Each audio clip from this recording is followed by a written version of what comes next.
El mindfulness eating és el mindfulness aplicat a l'acte de menjar. El mindfulness és un concepte anglès que va ser creat per Jon Kabat-Zinn als Estats Units i significa atenció plena, significa estar presents en el moment present. És a dir, estar pendents del que fem en cada moment, ja sigui caminar, ja sigui rentar-nos les dents, ja sigui parlar amb algú o menjar. Per tant, el mindfulness eating aplicat a l'acte de menjar significa menjar amb atenció plena. Segur que alguna vegada has tingut moltes ganes de menjar algun aliment i quan l'has menjat l'has assaborit al màxim, l'has gaudit amb tots els teus sentits sense estar pendent de res més. En aquest moment estaves practicant mindfulness. Però segur que també alguna vegada has menjat mentre pensaves en el que faràs després o mentre miraves la televisió o mentre treballaves a l'ordinador i estaves menjant però realment no estaves sentint gaire allò que estaves menjant, ni tampoc estaves gaire connectada amb les teves sensacions físiques de plenitud i satisfacció, per exemple. Per tant, en aquest moment no estaries practicant mindfulness. Per tant, el mindfulness eating significa menjar quan mengem i estar pendents també del que passa tant internament com externament. Estar pendents del que passa en el nostre interior seria observar i ser conscients de les nostres sensacions físiques, com per exemple el nostre nivell de plenitud o de gana. També estar pendent de les nostres emocions, com les nostres emocions ens poden influir en la nostra manera de menjar i també ser conscients dels nostres pensaments. Hi ha pensaments que ens impedeixen estar presents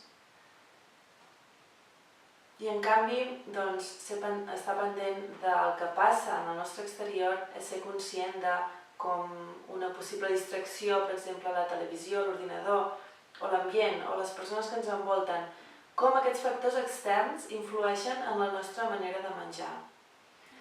Per tant, el mindfulness eating ens permet connectar amb les nostres sensacions físiques, per exemple amb les senyals de gana, de plenitud, de satisfacció. També ens permet observar les nostres emocions i els nostres pensaments, adonar-nos de com aquests influeixen en la nostra manera de menjar i adonar-nos d'ells ens permetrà respondre i gestionar-los de la manera més adequada.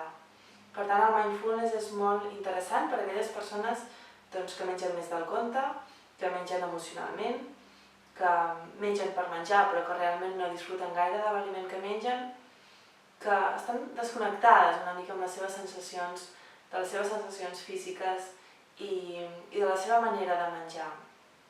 Per tant, a través de les pràctiques del mindfulness eating aprenem a escoltar i a respondre a les senyals internes que ens envia el cos per poder decidir de manera plenament conscient sobre què menjar, quan menjar i en quina quantitat. Algunes pràctiques que utilitza el mindfulness consisteixen en meditacions de diferents tipus i d'altres consisteixen en practicar aquest estat de presència en les diferents activitats que fem en el nostre dia a dia, com per exemple menjar. Per tant, el mindfulness eating és un procés que requereix temps i pràctica. És interessant viure-ho amb curiositat i utilitzar-ho com a eina de coneixement, una eina que al final ens empodera.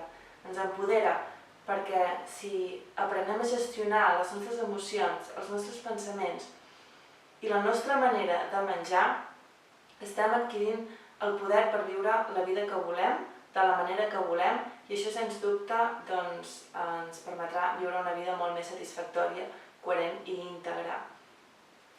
Espero que t'hagi agradat el vídeo i si vols rebre més informació sobre els pròxims tallers que faré de Mindfulness Eating, et pots subscriure al butlletí a través de la meva web, que és albalonso.com, i així rebràs les pròximes activitats i altra informació d'interès sobre alimentació saludable i massatges. Fins aviat!